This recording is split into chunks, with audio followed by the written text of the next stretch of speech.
আসসালামু আলাইকুম ওয়ারাহমাতুল্লাহি ওয়াবারাকাতুহু। আপনাকে শুধুমাত্র এই দুইটি জিনিসের সাদাকা করতে হবে। তারপর দেখবেন সম্পদ এবং রিজিক আপনার পায়ে এসে পড়বে ইনশাআল্লাহ।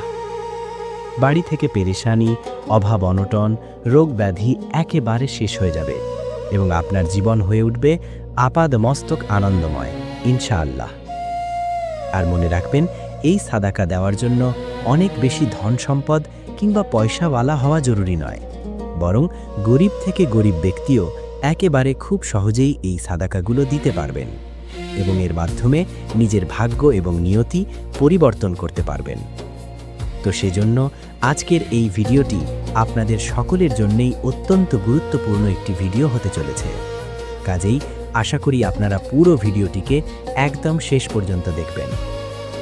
তাহলে চলুন শুরু করা যাক। তো আজকের এই ভিডিওতে আমরা আপনাদেরকে ইসলামের শিক্ষা অনুসারে এমন দুইটি সাদাকা সম্বন্ধে জানাবো, যদি আপনি অন্তত এই দুইটি সাদাকা দিতে শুরু করেন, তাহলে ইনশাআল্লাহ আপনার ভাগ্য এবং আপনার নিয়তি এমনভাবে পরিবর্তন হবে যা হয়তো আপনি নিজেও বিশ্বাস করতে পারবেন না। আপনার জীবন এবং ঘর থেকে দারিদ্রতা একেবারে শেষ হয়ে যাবে ইনশাআল্লাহ। মাত্র দুইটি সাদাকা জীবনের যে কোনো বিপদে আপদে আপনার সামনে ঢাল হিসেবে দাঁড়িয়ে থাকবে, কারণ সাদাকা হচ্ছে এমন একটা আমল যা আল্লাহ তাআলার নিকট অতি পছন্দের। এ বিষয়ে আল্লাহ তাআলা নিজেই পবিত্র কোরআনে বলছেন, তোমরা যা কিছু দান করো নিশ্চয়ই আল্লাহ তা জানেন। সূরা আল বাকারা আয়াত 273। এই বিষয়ে নবী করিম সাল্লাল্লাহু আলাইহি ওয়াসাল্লাম বলেছেন, সাদাকা গুনাহকে নিভিয়ে দেয় যেমন পানি আগুন নিভিয়ে দেয়। অর্থাৎ আমরা প্রতিদিনই ভুল করি, সাদাকা সেই ভুলের কাফফারা হয়। এছাড়াও সাদাকা নিয়ে আরও অনেক মহা গুরুত্বপূর্ণ হাদিস রয়েছে। তার মধ্যে অন্যতম কিছু হাদিস সমূহ হচ্ছে, যে ব্যক্তি গোপনে সাদাকা করবে সে আল্লাহর আরশের ছায়ায় থাকবে, সহিহ বুখারী। সাদাকা বিপদ দূর করে এবং খারাপ মৃত্যু থেকে রক্ষা করে। সাদাকা সম্পদ কমায় না, সহিহ মুসলিম।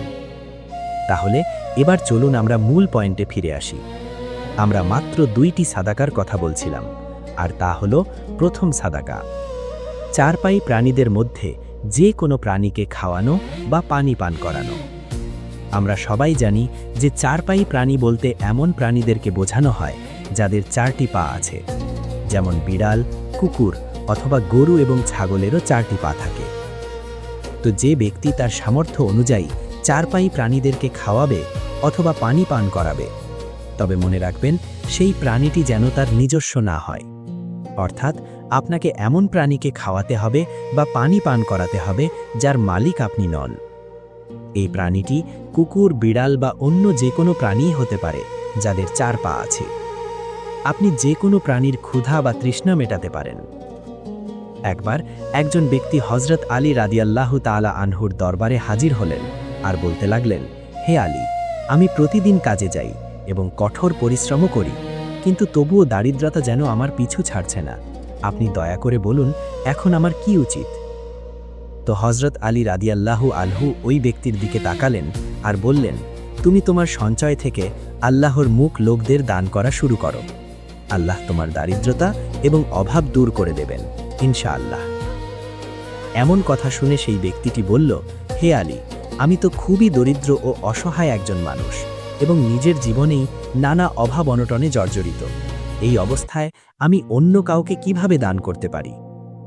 এমনটি শুনে হযরত আলী রাদিয়াল্লাহু আনহু হেসে বললেন, তোমার ঘরে কি খাবার আছে? ওই ব্যক্তি বলল, হ্যাঁ আছে, আমি দিনে 2 বার খাবার খাই। তারপর হযরত আলী রাদিয়াল্লাহু আনহু বললেন, তোমাকে আল্লাহ যা দিয়েছেন, যতটুকু রিজিক দিয়েছেন, তোমার সেই রিজিক থেকে আল্লাহর মুখ লোকদের দান করো। যদিও তা 2 দানা খাবারই হয়ে থাকুক না কেন, তবুও তুমি অবশ্যই দান করো।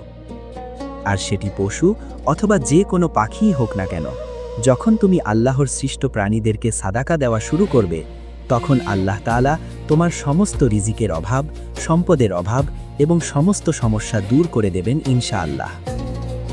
এই বিষয়ে পবিত্র কোরআনে আল্লাহ পাক বলেন, তোমরা যা কিছু আল্লাহর পথে ব্যয় করো তিনি তার পরিবর্তে আরও উত্তম দান করেন। সূরা সাবা আয়াত ৩৯।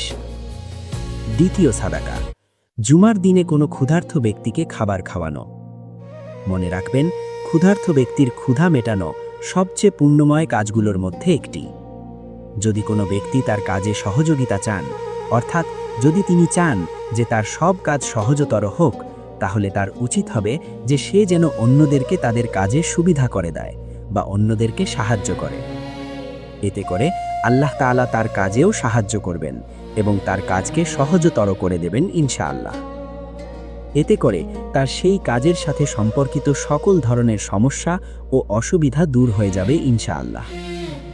সেজন্য আপনি যদি চান যে আপনার রিজিক সম্পর্কিত সমস্ত সমস্যা, আপনার সমস্ত পেরেশানির অবসান ঘটুক, আর কোনো প্রকারের রিজিকের অভাব আপনার কাছে না আসুক, এবং আপনার বাড়িতে আপনার প্রয়োজনের চেয়েও বেশি সম্পদ এবং অর্থ আসতে শুরু করুক, অথবা সহজ কথায় বলতে গেলে বৃষ্টির মতো আপনার বাড়িতে অর্থ এবং সম্পদের বৃষ্টি শুরু হোক, তাহলে আপনি এখন থেকেই এই কাজটি করা শুরু করে দিন। মানে চেষ্টা করুন জুমার দিনে কোনো ক্ষুধার্ত ব্যক্তিকে খাবার খাওয়ানোর। এবং এটা শুধু জুমার দিন না, বরং জীবনের প্রতিটা দিনই চেষ্টা করুন ক্ষুধার্তকে খাবার খাওয়ানোর। কারণ ইসলামে ক্ষুধার্তকে খাবার খাওয়ানো যে কতটা ফজিলতপূর্ণ কাজ, তা হয়তো আপনি ভাবতেই পারবেন না। এই বিষয়ে আল্লাহ পাক পবিত্র কুরআনে বলেন, তোমরা কখনোই প্রকৃত পুণ্য অর্জন করতে পারবে না যতক্ষণ না তোমরা তোমাদের প্রিয় বস্তু থেকে দান করো। সূরা আলে ইমরান আয়াত 92। অর্থাৎ যেটা আপনার নিজের খেতে ভালো লাগে সেটা দান করাই আসল ইখলাস। অন্য এক আয়াতে আল্লাহ আরও বলেন, তারা আল্লাহর ভালোবাসার কারণে মিসকিন, ইয়াতিম ও বন্দীদেরকে খাবার খাওয়ায়। সূরা ইনসান আয়াত 8। অন্য এক আয়াতে আল্লাহ তাআলা আরও বলেছেন, তোমরা কি তাকে অর্থাৎ ক্ষুধার্তকে খাবার খাওয়াতে উৎসাহিত করনি? সূরা মাউন আয়াত 3। ক্ষুধার্তকে খাবার খাওয়ানোর ব্যাপারে নবী করিম সাল্লাল্লাহু আলাইহি ওয়াসাল্লামের বেশ কিছু গুরুত্বপূর্ণ হাদিস রয়েছে। যেমন নবী সাল্লাল্লাহু আলাইহি ওয়াসাল্লাম এক হাদিসে বলেছেন, হে মানুষ, তোমরা সালাম ছড়াও, ক্ষুধার্তকে খাবার খাওয়াও, রাতে মানুষ ঘুমালে নামাজ পড়ো, তাহলে তোমরা শান্তিতে জান্নাতে প্রবেশ করবে। তিরমিজি।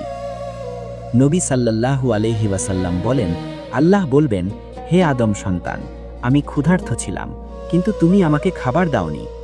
সহিহ মুসলিম। এই হাদিসটি নিয়ে একবার একটু ঠান্ডা মাথায় ভাবুন প্রিয় ভাই ও বোনেরা, কিয়ামতের দিন আল্লাহ যদি নিজেই এই অভিযোগ করেন, তাহলে আমার আপনার অবস্থা ঠিক কী হতে পারে সেদিন।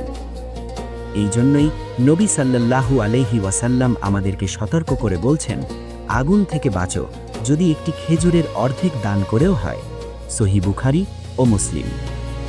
নবী সাল্লাল্লাহু আলাইহি ওয়াসাল্লাম আরও বলছেন, আল্লাহর কাছে সবচেয়ে প্রিয় আমল হল একজন মুসলমানের ক্ষুধা দূর করা। যে ব্যক্তি নিজে পেট ভরে খায় আর তার পাশের মানুষ ক্ষুধার্ত থাকে, সে পরিপূর্ণ মুমিন নয়। সাদাকা গুনাহকে নিভিয়ে দেয়, যেমন পানি আগুন নিভিয়ে দেয়। তাহলে শুধু এই ক্ষুধার্তকে খাবার খাওয়ানোর মতো একটা ছোট্ট আমল দ্বারা আপনি কি কি পাচ্ছেন? আপনি পাচ্ছেন জান্নাতের চাবি, দোয়া কবুলের মাধ্যম, রিজিক বৃদ্ধির রাস্তা এবং আল্লাহর ভালোবাসা পাওয়ার সুপথ। কাজেই আল্লাহ আমাদের সকলকে বেশি বেশি দান সাদাকা করার তৌফিক দিন এবং যথাসম্ভব ক্ষুধার্তকে খাবার খাওয়ানোর তৌফিক দিন। আমিন। এমন আরও গুরুত্বপূর্ণ ও উপকারী ভিডিও পেতে আপনাদের কাছে বিনীত অনুরোধ, আমার চ্যানেলটি সাবস্ক্রাইব করুন। আপনাদের জন্য আমি অনেক সময় ও পরিশ্রম করে এই ভিডিওগুলো তৈরি করি। আপনাদের একটি সাবস্ক্রাইবই আমার জন্য বড় অনুপ্রেরণা। এতে আমি আন্তরিক আনন্দ অনুভব করি এবং মনে শান্তি অনুভব করি। ধন্যবাদ।